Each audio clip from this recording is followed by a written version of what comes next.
everybody, and welcome back to Harry's Half-Ass Cooking. So today we're making beef Wellington. This is a bigger step up from all of our other recipes. So we're going to start off our recipe by salting our meat. This is part of a beef tenderloin. We got a smaller one. Make sure you well season it with salt and pepper. And then also make sure you get both sides. You're gonna have to roll it around. Make sure you wash your hands before that. I did that though. So I'm good.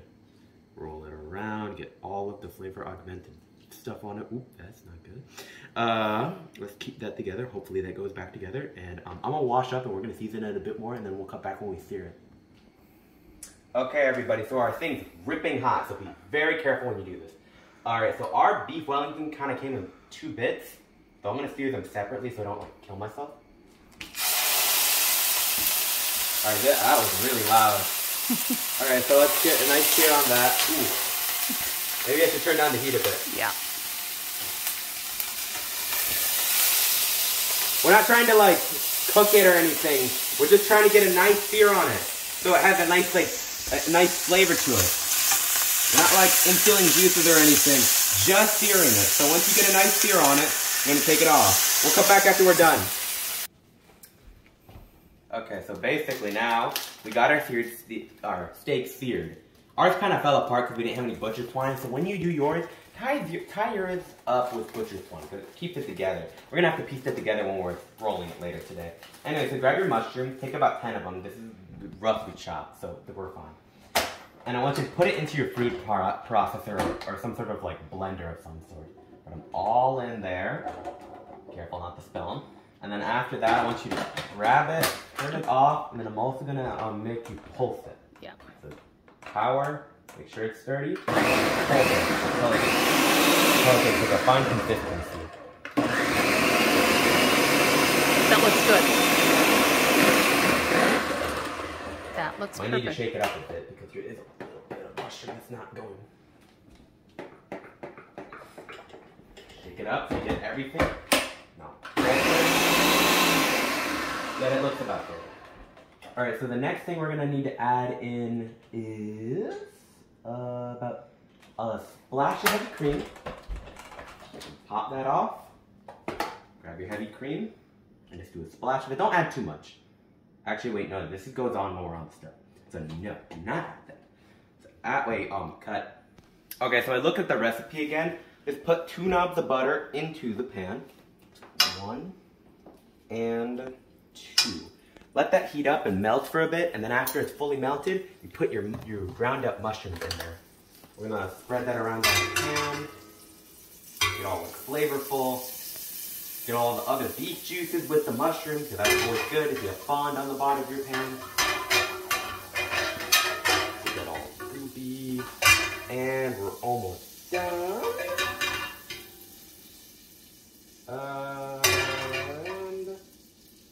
Okay, by the way, just like a heads up, this is from Binging with Babish, if you've ever heard of them.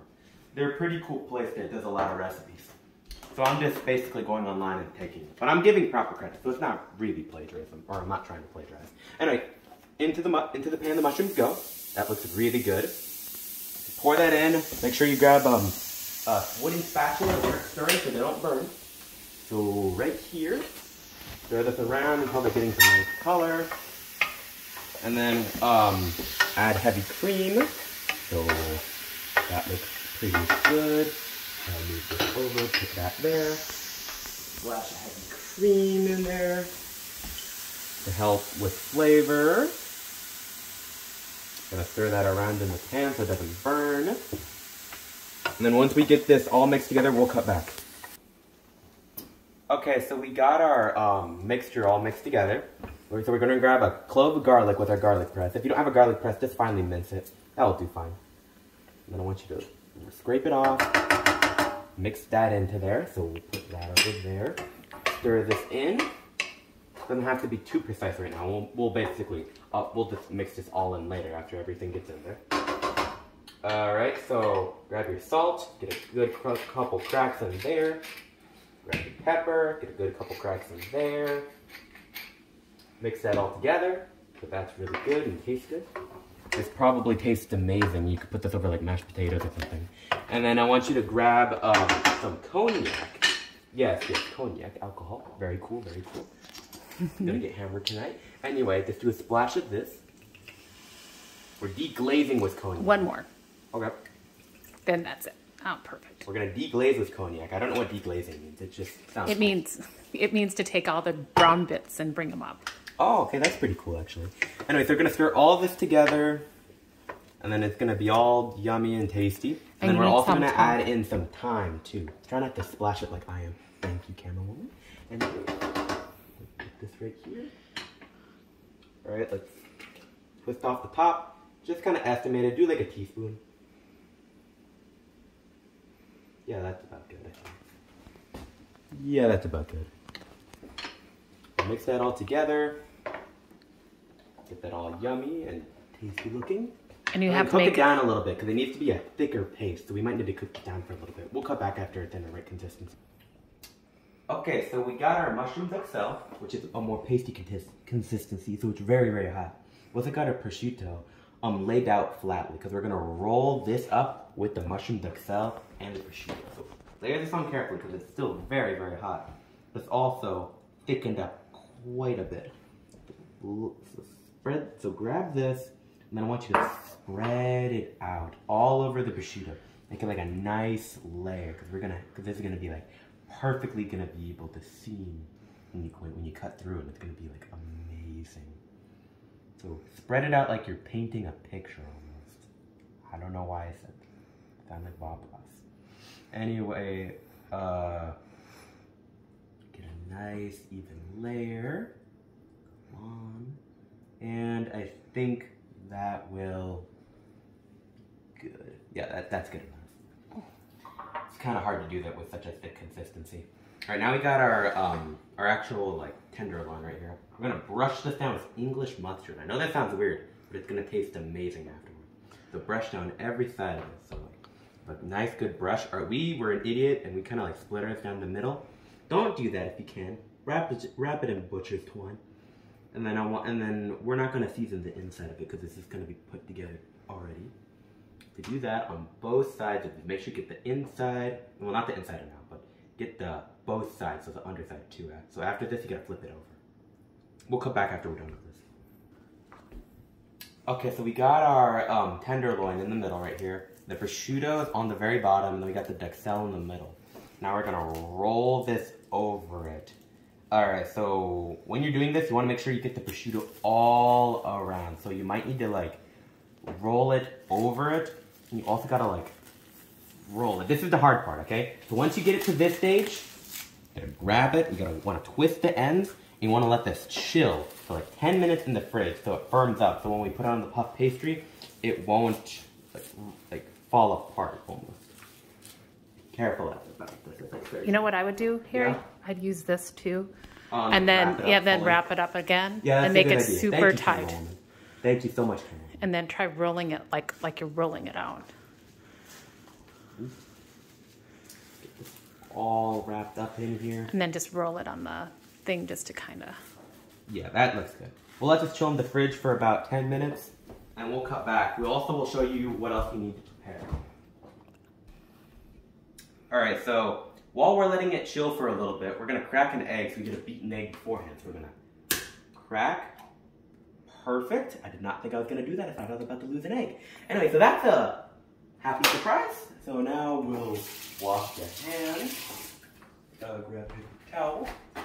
Beat this egg up, and then we can brush this over the beef Wellington afterwards. So grab a fork, beat it up, all nice and uniform.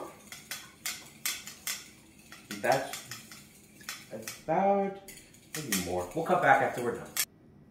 All right, this is about as good as you're gonna get it. So with this consistency, you can hold off for now, wait till it chills, and then we can roll up the puff pastry later too. Hello everybody, this has been a little bit while later. We've let this chill until closer to dinner time.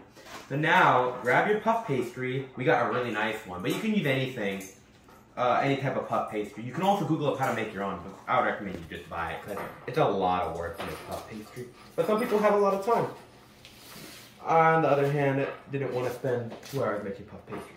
Anyway, so I'm going to show you how we're going to roll our beef Wellington. We put it down in the plastic so it doesn't stick to anything. Spread it out, make sure it's all nice and even. I'm going to unwrap our the meat of our beef Wellington. I'm going to unwrap this, make sure nothing like none of the juices or anything escapes from it. Or try not to like let them dribble everywhere. Grab it carefully. Also make sure your hands are clean. Put this down on there. And I want you to roll it up with the cling wrap until it gets all the way to the middle of it. Make sure you don't overlap cling wrap, because that is very bad, because then you won't get like a seal on it. Get that good. Right, that's good right there. Pinch up the edges before you do the last dip, which is kind of like a Gordon Ramsay style sort of thing. It's like the whipsy flipsy method. I got that off of Binging with Babish. Anyway, don't quote me on that. Anyway, but basically, pinch up the edges of your beef Wellington. Be careful about this. This could blow out entirely and you could ruin your thing. Squeeze it all together. Make sure it don't fall apart. I'm doing a poor job of this. Now once like your little baby, roll it up, twist up the sides.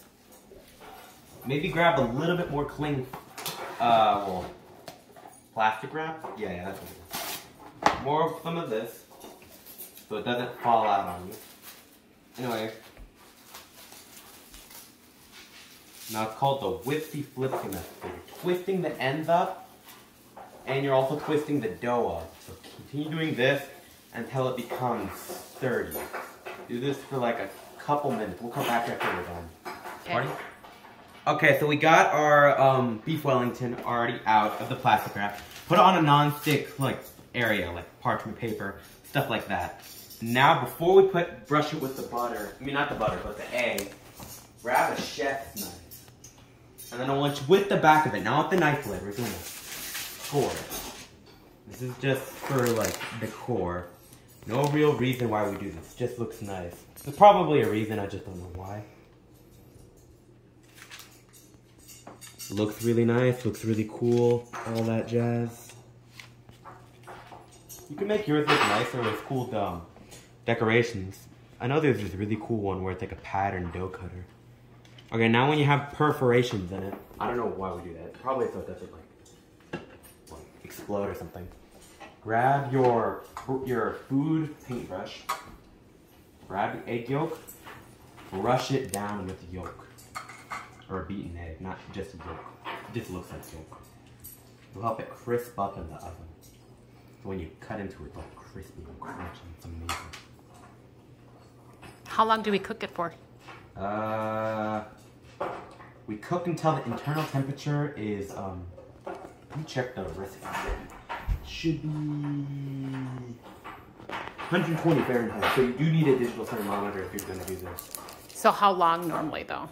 Doesn't really say like a temperature, it just says like 425 is the temperature, right? Oh yeah, no, 425 is what you set the oven to. No idea how long it takes. It just said cook until internal temperature. So you do need a digital thermometer if you do this. And I think that's as good as we're gonna get for the beaten egg. Yeah, that's as good. Alright, we'll cut back after the oven's ready and we'll put it in.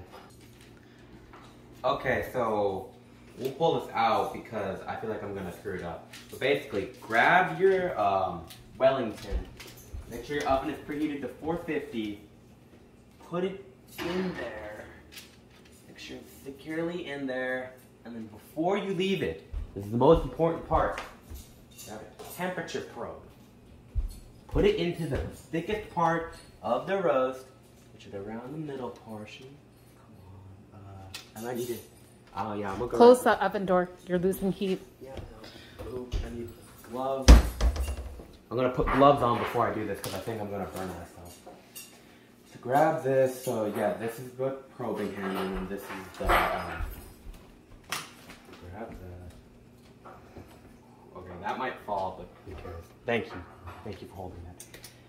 Grab this and probe into it with this. take us one of those right there. Now push this back in there. Close that up. And now we're gonna set a temperature. Right, so set alarm. How do I increase it?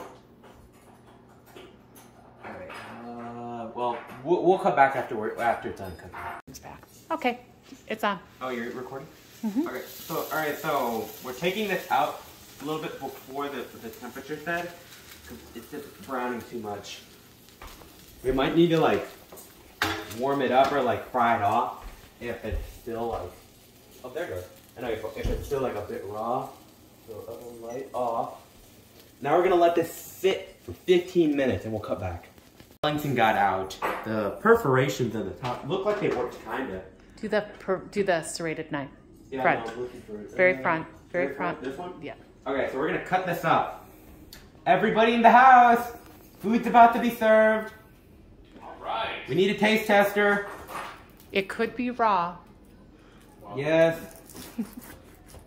Let's see if this works. I don't know. It's not feeling good, Harry. It's feeling raw. What do you mean feeling raw? The way you cut it. I will. Let's see. Oh, actually, it looks pretty good. Perfectly pinked. Perfect. That's what it's supposed to look like. All right. Perfectly pink.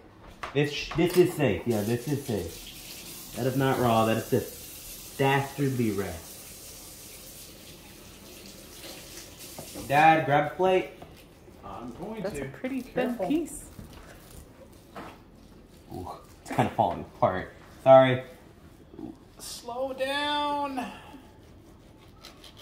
Ooh. All right. You have to be more gentle with the meat. Sorry. Well, you just take a piece. Just try a bite, Harry. Fair enough.